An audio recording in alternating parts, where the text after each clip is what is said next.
Bueno, hermanos, buenos días, bendiciones a todos. Para nosotros sigue siendo y seguirá siendo un privilegio acompañarnos. Yo sé que en el caso de mi esposita también, pero cuando venimos acá es precioso ver cómo alaban al Señor, cómo le dan gloria y le dan honra. Y algo siento especial, porque también estos meses que los he acompañado, este lugar ha sido parte del proceso que he llevado con mi mamá. La última vez que vine a dar la palabra, mi mamá tenía como 3 o 4 o 5, no me acuerdo, días de haber fallecido. Y fue bastante duro, fue bastante difícil. Y aún lo es muy reciente, lleva mes y unos días de haber partido.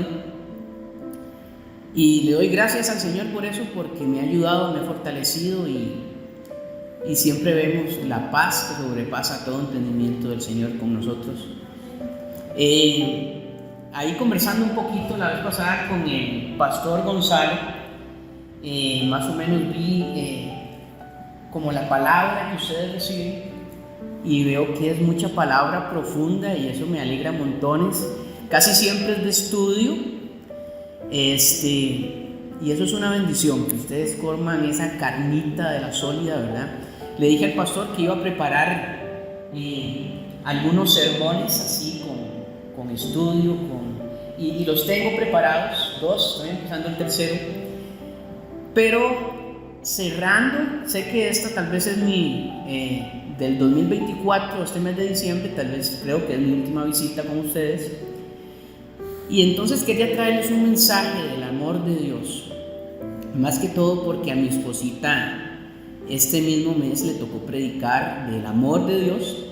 Entonces dije yo, no me voy a quedar atrás, voy a llevarles un mensaje del amor de Cristo. Y es una historia preciosa, casi siempre es una historia que todos conocemos muchísimo. Entonces vamos a empezar con esta historia. Ahí ustedes pongan toda su atención, el que trae Biblia ahí va siguiendo un poquito los versículos. Ustedes conocen que hay muchísimas, en la palabra de Dios, muchísimas historias que nos hablan del amor, de los milagros de Jesús. Y esas acciones son más que hechos sobrenaturales. Son formas con las que Él nos demostró su amor. Él siempre daba una enseñanza en cada historia, en cada parábola, en cada evangelio. Él nos habla de historias para compararlas con nuestra vida, pero también nos habla de su amor. Estamos muy acostumbrados de hablar del amor de Dios, pero pocas veces profundizamos. Yo sé que tal vez no es de nuestro entendimiento ese amor tan profundo, tan fuerte, tan limpio del amor de Dios por nosotros. Muchas veces cuesta entenderlo porque es un amor sobrenatural. La palabra nos dice que es un amor ágape, que más adelante vamos a hablar de ese amor. Jesús no solo sanó enfermedades físicas, sino que a través de estos actos restauró familias enteras restauró el Señor, ayudó a otros a crecer en su fe. En muchas personas despertaba esa fe y de inmediato era una fe inmensa. Jesús sanó las heridas espirituales y restauró a las personas que habían sido rechazadas, a aquellas personas que marginaban, que rechazaban, que tenían que guardar una distancia de la demás gente, muchos que tenían que andar con campanitas en sus vestidos para avisar su venida.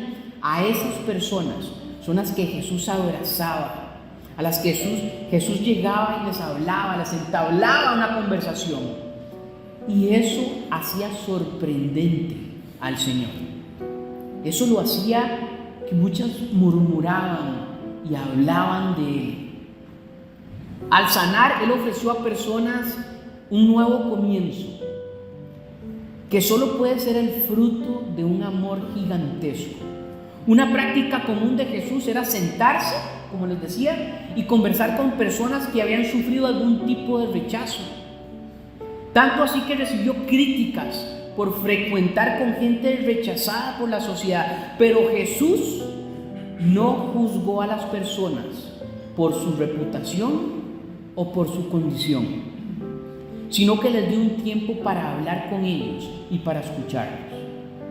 El simple hecho, hermanos, y esto nos tiene que quedar grabado a nosotros, el simple hecho de dirigir la palabra a otra persona y escucharla ya es un acto de amor.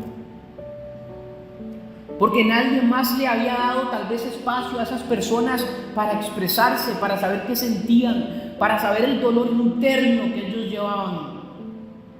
Y de esto trata este tema esta mañana. Amén. ¿Qué les parece si me acompañan a una pequeña oración? Padre amado, te damos gracias por este tiempo donde alabamos tu nombre, Señor, donde glorificamos tu nombre.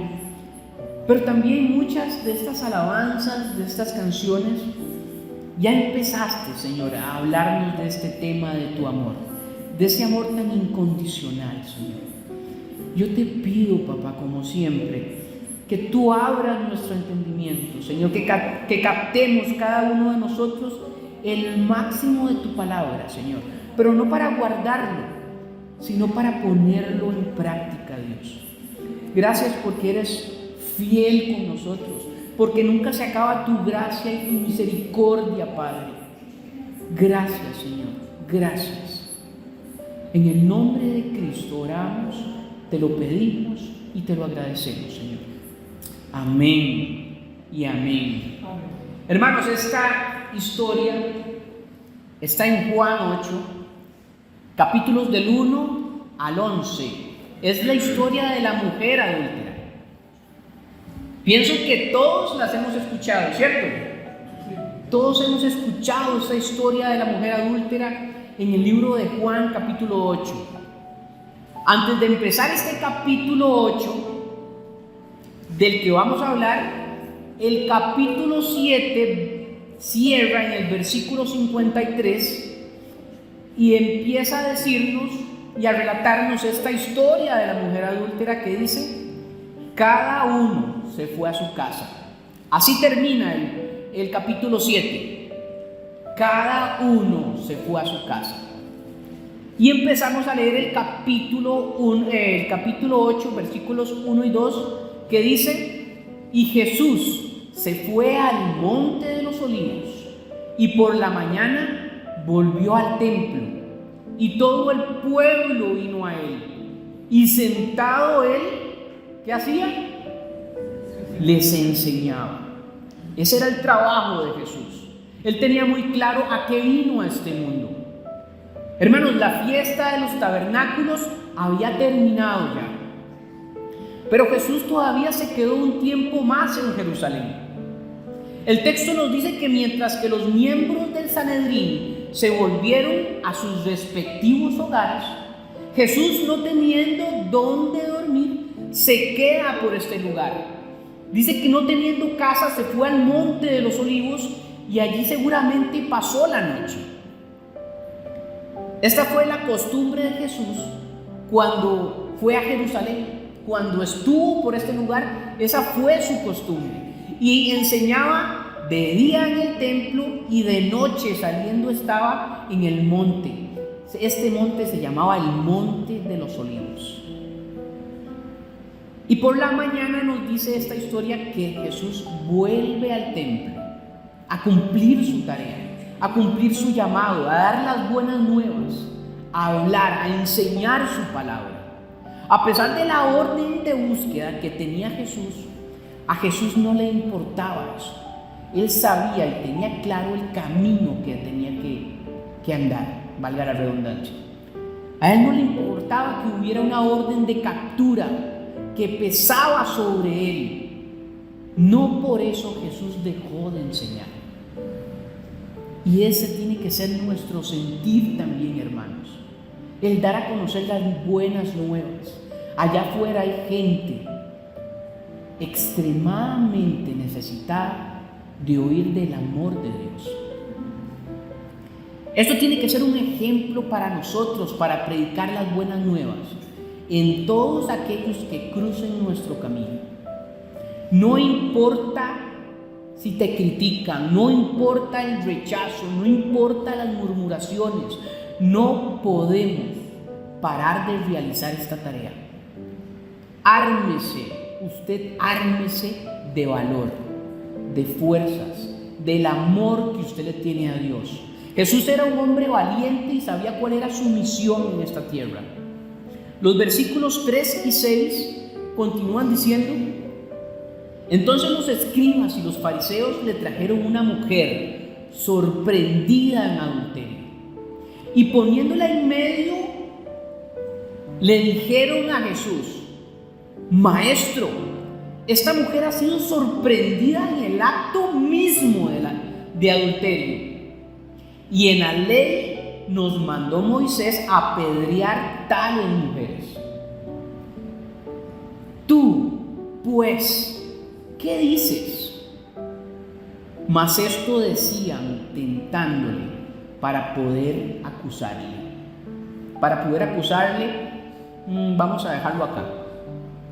Hermanos, podemos observar que en aquel día la enseñanza de Jesús fue bruscamente interrumpida por estos hombres, por los escribas y por los fariseos.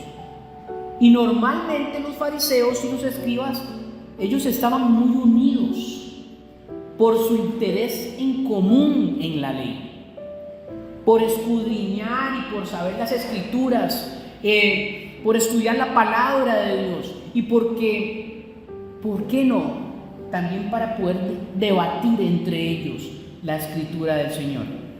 Los escribas eran un grupo de profesionales, para ponerlos un poquito en contexto. Eran un grupo de profesionales que copiaban los textos a mano, pero así como iban copiando los textos a mano, los iban escudriñando. Estos hombres sabían Biblia. Estos hombres comían la palabra de Dios. Cada oración la estudiaban, la debatían, la discutían para poder entenderla. A esto hacían los fariseos y los escribas. Y por esa razón, en un mundo con tanta alfabetización, esto era altamente valorado. En ese pueblo era altamente valorado. Que también estaban muy interesados en la ley que ellos copiaban y estudiaban. El texto nos dice que estos hombres llegaron al templo llevando con ellos a una mujer que habían sorprendido en el mismo acto de adulterio. Entonces, hermanos, trasládese usted a esa historia, a ese momento. ¿Qué pudo haber pasado? Hermanos, podemos imaginar que estos hombres no usaron ninguna delicadeza con esta mujer. No sé cómo la llevaban, tal vez la llevaban a rastras, tal vez esta mujer iba llorando, gritando, porque sabía lo que esperaba. Porque es muy probable que esta mujer conociera la ley de Moisés, que al que sorprendían en el acto de adulterio tenían que apedrear. Ella sabía esto. ¿Qué tan nerviosa se sentía esa mujer? Quizá la mujer apenas llevaba ropa puesta y seguramente era traída a empujones y siendo arrastrada por estas personas. El texto nos dice que cuando llegaron, la pusieron en medio de donde estaba Jesús enseñando, en medio. Y como si se tratara de un espectáculo público, empezaron a describir paso a paso los detalles de su pecado. Estos hombres parecían estar disfrutando este momento. Ellos estaban en este momento completamente a gusto con lo que estaban haciendo. Es evidente que esta mujer no despertó en ellos ningún amor, ningún perdón, ninguna misericordia. En esta mujer, en ellos lo que despertaba eran esas ganas de condenarla y de quitarle la vida. En realidad estos hombres ya habían demostrado que las personas tenían un poco valor para ellos, en especial aquellas a las que consideraban pecadoras y que sufrían alguna enfermedad, porque estos hombres pensaban que cuando alguien tenía una enfermedad, la tenía porque era pecador. Porque para ellos tener una enfermedad grave se asociaba directamente con el pecado. En esta historia, aunque ellos tenían un tribunal, estos pueblos, estas personas tenían un tribunal para esos casos, para llevar a una persona que descubrieron como a ella en el acto de adulterio, o alguna persona que se había robado algo, alguna persona que había cometido una falta. Ellos tenían un tribunal para estos casos. Ellos tenían un lugar especial para llevar a esta mujer y abrirle un caso por faltar a la ley de Moisés. Hermanos, no me vean feo, es agua. Llevaron a la mujer hasta Jesús para obligarle a que él la juzgara. Estaban obligando a Jesús que él dictara una sentencia contra ella. Podemos observar donde presentaron el caso y las pruebas también, esperando la sentencia condenatoria de Jesús. Estos hombres, fingiendo un falso respeto, se dirigen ante Jesús con la palabra Señor. Le dicen Señor. E hicieron referencia al mandamiento de Moisés, que está en Deuteronomio 22. Capítulo 22, versículo 22 dice: pongan atención, dice: si fuere sorprendido alguno acostado con una mujer casada con marido, ambos, la palabra dice, ambos morirían. El hombre que se acostó con la mujer y la mujer también. Y termina diciendo: así quitarás el mal de Israel. Iglesia, aunque en este tiempo la inmoralidad había llegado a tal punto, a tal fuerza había llegado la inmoralidad, que esta ley de Moisés ya estaba en desuso, ya no se usaba, ya la tenían de lado. Prácticamente ya no la estaban aplicando. Sin embargo, estos hombres le estaban exigiendo a Jesús que dictara una sentencia contra ella. Y le estaban diciendo: en la ley nos mandó Moisés apedrear a tales mujeres. Tú pues, ¿qué dices? Lo están acorralando a Jesús. ¿Por qué lo están acorralando? Podemos observar que la ley de Moisés que ellos habían citado era la de Deuteronomio 22, que decía que tanto el hombre como la mujer que habían cometido adulterio debían morir. Sin embargo, aunque habían sorprendido a los dos en el mismo acto de adulterio, solo habían llevado ante Jesús a la mujer. Hermanos, podemos imaginarnos cómo se sentía esta mujer. Eso nos lleva a preguntarnos a nosotros y a ustedes: ¿por qué solo a la mujer llevaron? ¿No era el hombre igual culpable que la mujer? Estas personas eran muy estrictas con la situación de la mujer, pero se mostraron sumamente permisivos con la situación del hombre. ¿No habían cometido los dos el mismo pecado? En realidad estaban obligando a Jesús a elegir. Estaban obligando a Jesús a elegir entre la misericordia y la justicia. Si Jesús decía: déjenla en paz, perdónenla en la vida, iban a decir: no, Jesús está brincando la ley de Moisés.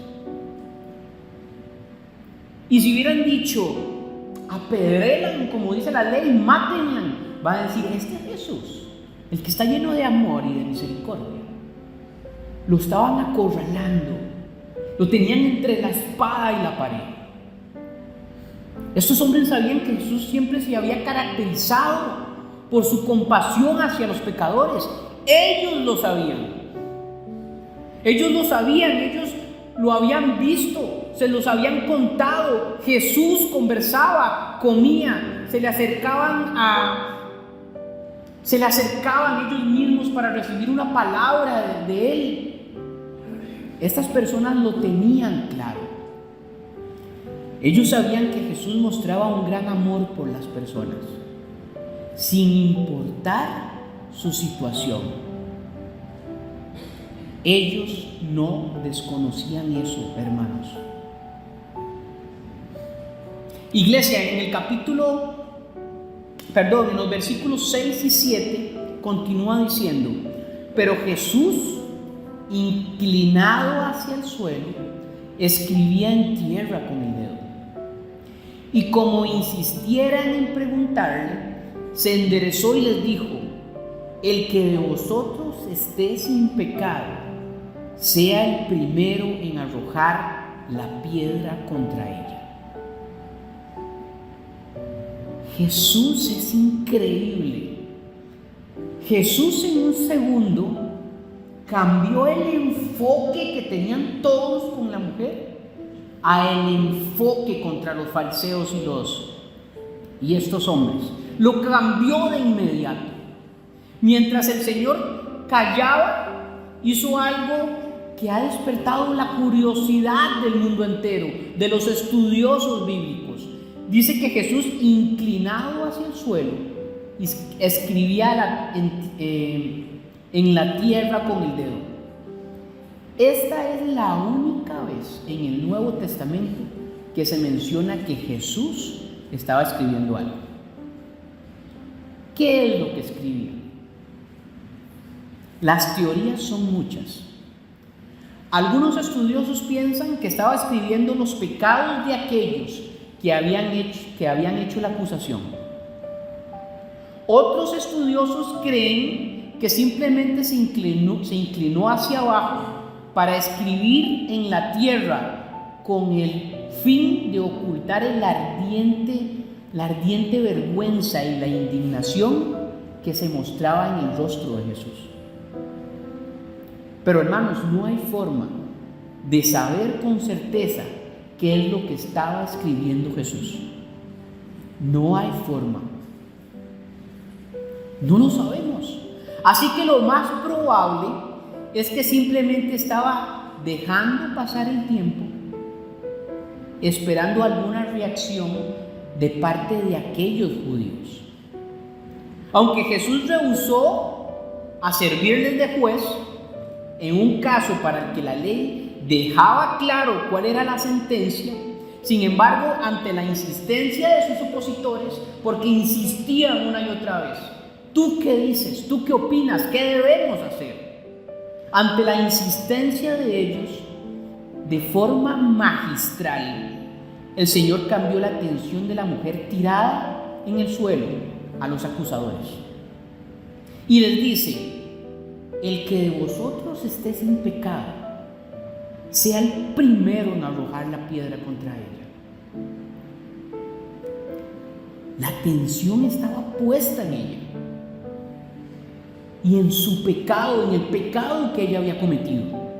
Y Jesús de una forma espectacular cambia el panorama y les tira unas palabras causando dejar de ver a esa mujer y que ellos pongan sus miradas en ellos mismos, que ellos se pongan a analizar cuáles son sus faltas, sus pecados, tal vez su falta de amor y de misericordia, tal vez lo que han hecho con sus vidas, tal vez lo que ellos hacían en la soledad de sus vidas, a solas. En eso cambió Jesús la mirada. Iglesia, es importante notar que el Señor no dijo a la mujer que no hubiese cometido pecado. Jesús nunca dijo eso. O que la transgresión de la mujer fuera pequeña. Tampoco lo dijo Jesús. Lo que hizo fue recordar a sus acusadores que no eran ellos quienes podían formular cargo alguno contra ella. No eran ellos, porque sus móviles no eran rectos, sus vidas estaban muy lejos de ser puras. Eso, hermanos, eso tiene un nombre. Eso se llama hipocresía. Es lo mismo que nos habla el libro de Mateo en el capítulo 7. Porque este pasaje dice: ¿y por qué miras la paja que está en el ojo de tu hermano y no echas de ver la viga que está en tu propio ojo? Es una pregunta. ¿O cómo dirás a tu hermano: déjame sacar la paja de tu ojo y he aquí la viga que está en el tuyo? Es otra pregunta.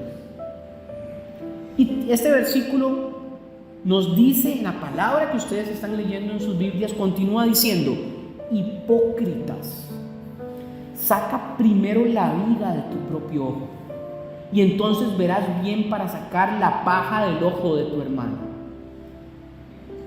Este texto no me habla de pecado. Este texto no me habla de juzgar.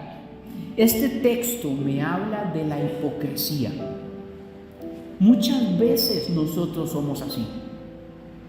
Muchas veces juzgamos el pecado que quizá nosotros no cometemos, pero hay otros en el que estamos fallando. Hay otros en los que tenemos que enderezarnos y pedirle a Dios fuerzas para salir de ahí. Este pasaje me habla de la hipocresía.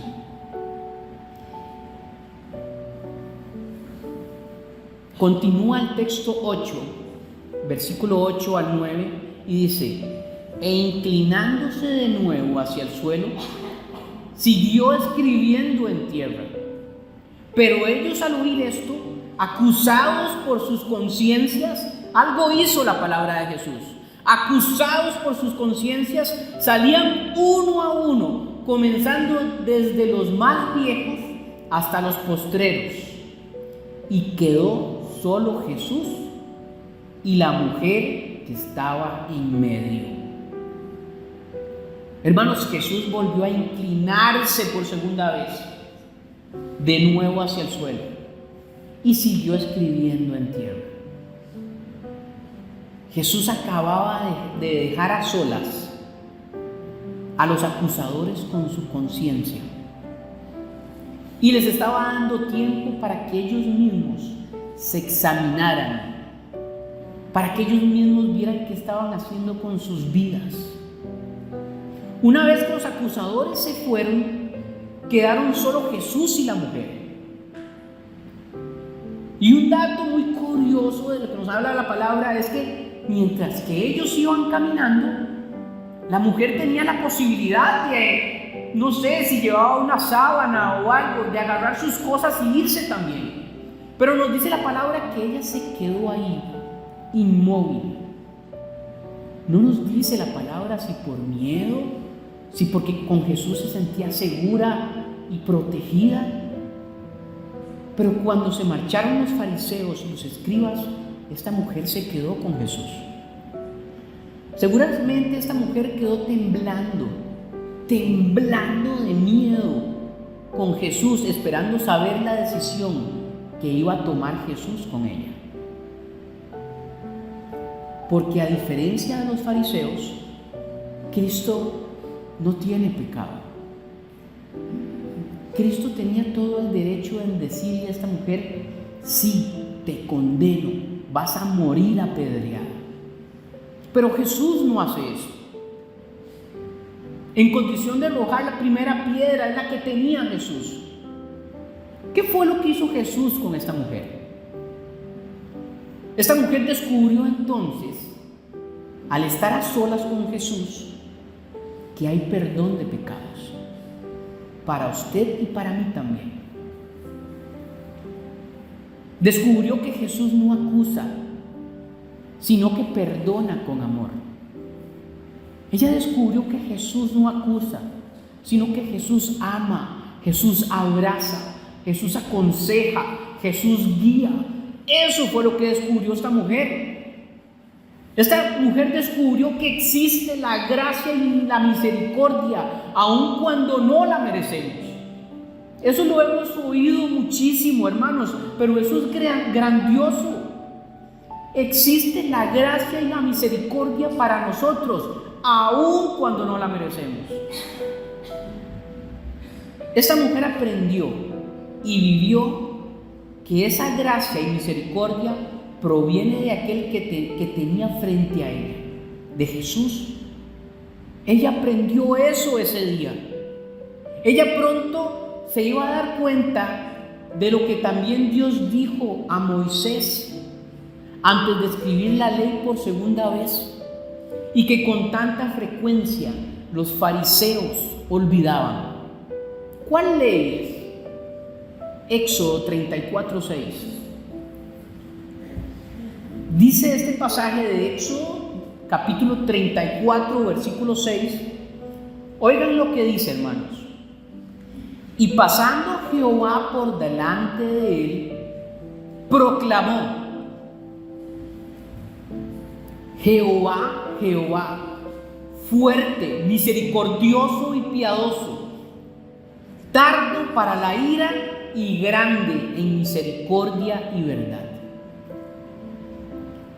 ¿Por qué estos hombres que acusaban a esta mujer, por qué no tenían en mente este pasaje que también era parte de la ley de Moisés? ¿Por qué no lo reflejaban tanto?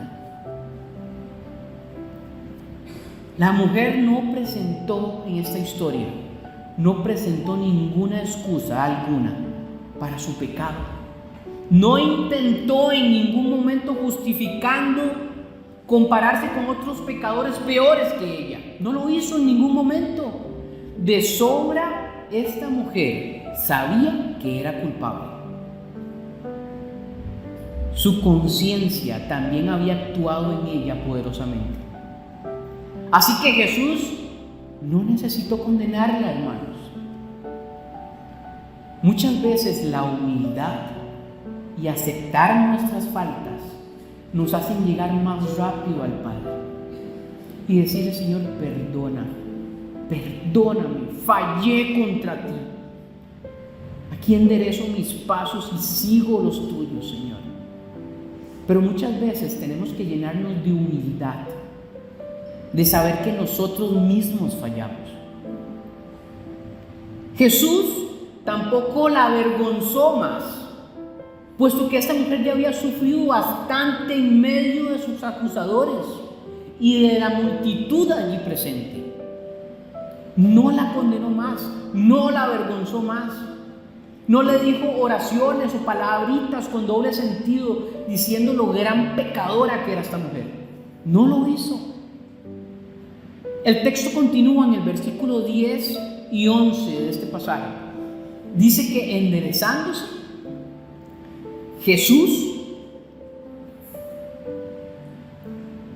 y no viendo a nadie sino a la mujer, le dijo: Mujer, ¿dónde están los que te acusaban? ¿Ninguno te condenó? Ella dijo: Ninguno, Señor. Entonces Jesús le dijo: Ni yo te condeno, vete y no peques más. Hermanos, esta última palabra es esencial para nosotros.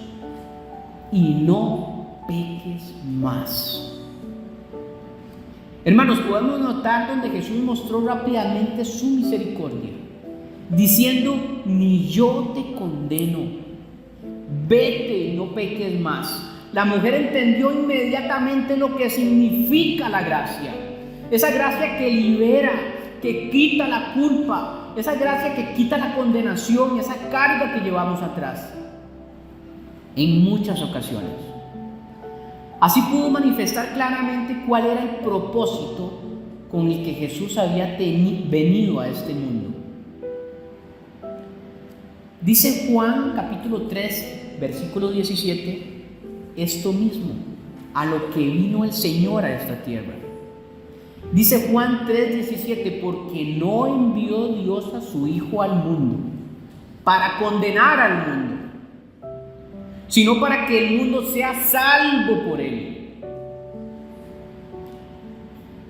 Ahora bien, hermanos, escuchando esta historia y esto que les he relatado de la palabra de Dios, leyendo este pasaje, algunos han sacado la conclusión, algunas personas han sacado a conclusión que a Jesús parecía no ver la gravedad de este pecado. Parece que Jesús no ve el daño que esa mujer había hecho a sus semejantes. Díganme ustedes, ¿qué pasaría del esposo de esta mujer adúltera cuando escuchara que Jesús no la había condenado? ¿Le parecería al esposo de esta mujer justa la decisión de Jesús? Las respuestas, hermanos, pueden ser muchas. Seguramente el esposo de esta mujer pudo sentir indignación, frustración, enojo, dolor. Le pudo haber parecido injusta esta decisión, pero esta mujer tuvo la bendición, la completa bendición de encontrarse cara a cara con Jesús y experimentar lo que significa la misericordia. En cuanto a esto, debemos notar que la misericordia de Dios siempre va ligada a la justicia. Siempre. Dios no puede obrar en contra de su propia naturaleza. Y Él es tanto justo como misericordioso. Él no puede separarse. Él es las dos cosas, justo y misericordioso. Por lo tanto, no debemos suponer, cuando Jesús se mostró misericordioso con esta mujer, que Jesús lo hizo ignorando la justicia. Y aquí llegamos al punto fundamental de este pasaje, hermanos. ¿Cuánto le costó a Jesús no condenar a esta mujer adúltera? Y aunque este pasaje no lo dice, la respuesta la encontramos a lo largo de todo el Evangelio. Cristo es el Cordero de Dios que quita el pecado del mundo. Y lo hizo por medio de su propia muerte en la cruz. Allí Él mismo llevó nuestros pecados en su cuerpo sobre un madero. Amén. Iglesia, cuando consideramos el precio que Él pagó por el pecado de esta mujer y por el nuestro también, por el suyo y por el mío, cuando consideramos eso, está completamente fuera de lugar decir que Jesús fue indiferente ante el pecado y que no fuera justo. Eso está fuera de lugar. Aquí hay otro detalle que les quiero decir. Otro detalle por el que podemos ver que Jesús no era indiferente ante el pecado. Y es que inmediatamente después de que le dijo a la mujer que no la condenaba, le advirtió que debía abandonar su vida pecaminosa, diciéndole: vete y no peques más. Hermanos, la misericordia de Dios, esto tenemos que tenerlo siempre muy claro. La misericordia de Dios no da una licencia para el pecado. Nunca lo hará. El perdón gratuito nunca debe ser interpretado como una invitación para yo seguir pecando, sino es una invitación para todo lo contrario, para buscar al Señor, para vivir en santidad, para hablar de su palabra, para adorarle y bendecirle, para servirle donde esté. Eso significa, esa es la invitación que nos hace el Señor con su gracia y con su misericordia y con su perdón. Para seguir las pisadas del Maestro es que nos hace la invitación el Señor. Para buscar santidad, para vivir agradecidos, para desgastarnos nosotros para Él. Amén. Hermanos, desde que yo era jovencito y me pusieron a hacer, las primeras ocasiones me pusieron a hacer unas cosas para la iglesia, yo me alegré tanto, aún con mis errores, mis defectos, aún con mis falencias, me alegré tanto que yo dije, yo quiero seguir haciendo esto. Tal vez tenía 17, 19 años. Les estoy hablando de hace 5 años. Es broma. Y yo le dije al Señor, yo quiero seguir haciendo esto. Yo quiero seguir sirviéndote a ti, Señor.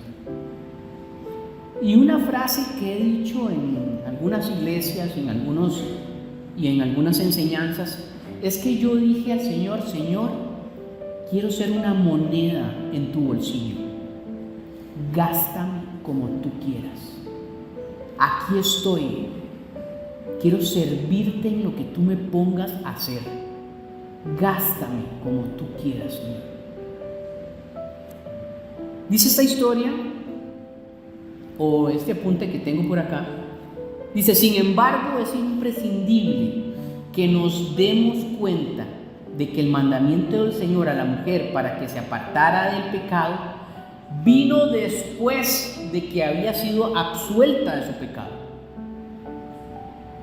Hermanos, Dios nos lleva a todos al arrepentimiento a través de su bondad y de su amor.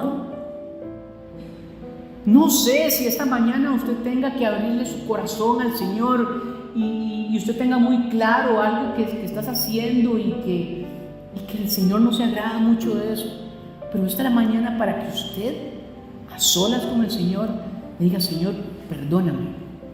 De aquí me aparto yo en este momento y sigo tu camino, sigo tu voz con libertad. Todo lo que Dios nos da a nosotros, casi siempre todo lo que Dios nos da es con medida. La fe, la autoridad, el poder, todas las cosas son dadas por medida. Sin embargo, hay algo que Él no nos da con medida, y es su amor incondicional.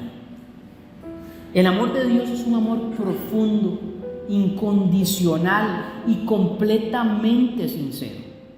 Es precioso hablar del amor de Dios, pero muchas veces no lo comprendemos, porque es tan profundo, tan inmenso, tan fuerte, que nuestra humanidad no podemos conocerlo.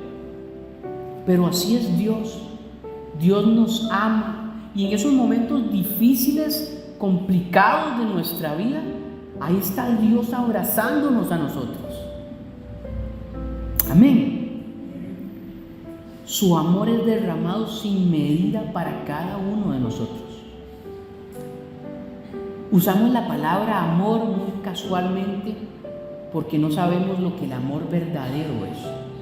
Sin embargo, Dios está restaurando en nuestra vida la revelación de lo que su amor es, de lo que realmente significa el amor de Dios. Iglesia, cualquier amor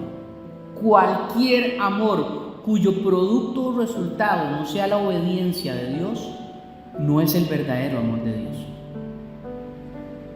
Nuestro amor a Dios se expresa en la obediencia a su palabra, a sus mandamientos, a sus caminos. Así es como podemos nosotros expresar el amor que nosotros damos también. Dice Juan 14:15 en una pequeña oración: si me amáis, guardad mis mandamientos. El amor de Dios dentro de nosotros se expresa con obediencia a su palabra. Nunca lo olvide, hermano. Así expresamos nuestro amor a Dios. Hermanos, si lo amamos, le obedecemos, y para obedecerlo debemos amar a nuestro prójimo sin condicionar. Se las puse más difícil, ¿verdad? A veces es complicado. A veces hay hermanos tan fáciles de amar, pero hay otros tan complicados para amarlos. Pero si la palabra de Dios no lo pide, es porque se puede hacer como hijos que somos suyos.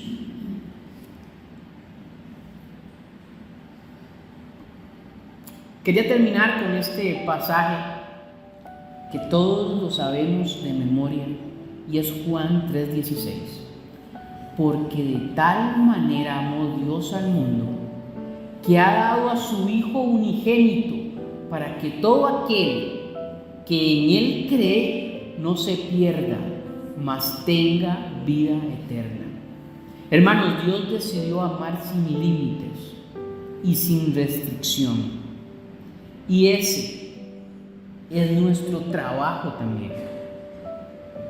Estamos cerrando el año, estamos 15 de diciembre, 15 días o 16 días para terminar el año.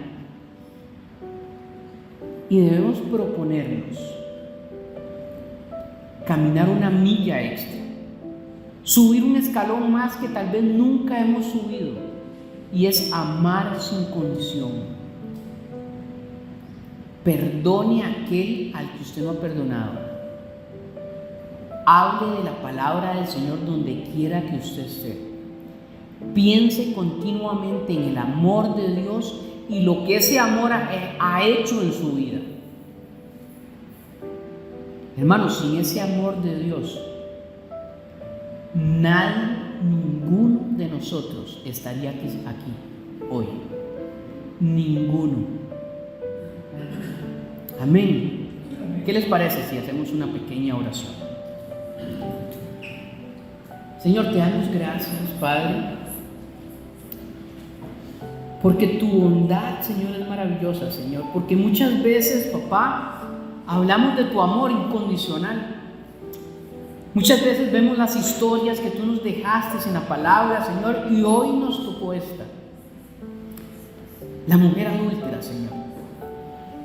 Y muchas veces nosotros como seres humanos agarramos, Señor, y ponemos categoría de pecados, de este es muy grave, este no es tan grave, este lo perdono, este no lo perdono.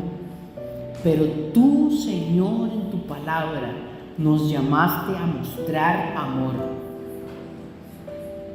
Tú no lo dejas muy claro, Señor, en las Escrituras.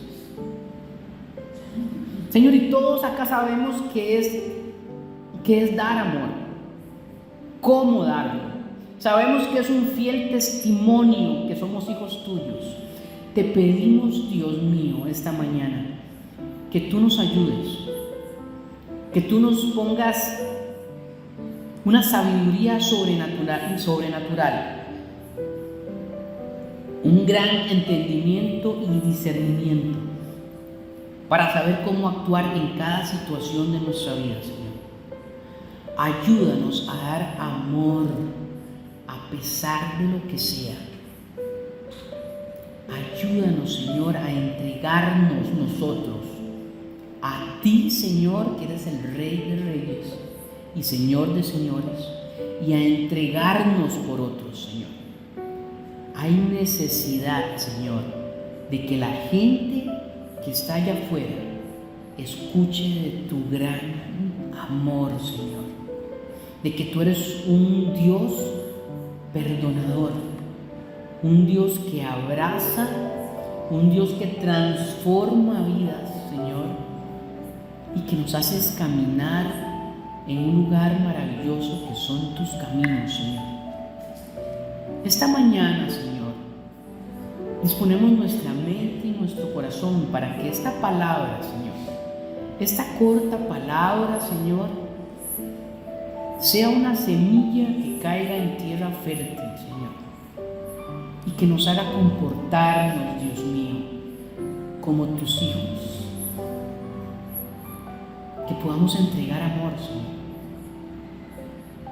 Te damos gracias por este tiempo de tu palabra, Señor. Te doy gracias por poderla transmitir a mis hermanos. Y gracias por este lugar, Señor, que ha sido de tanta bendición para tanta gente, Señor. y mi esposa y yo no estamos excluidos de esa bendición sobrenatural.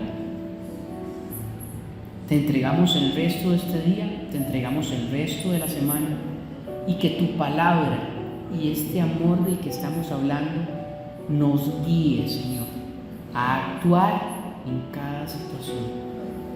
En el nombre, mi Señor, de tu amado Hijo Jesucristo, te damos las gracias.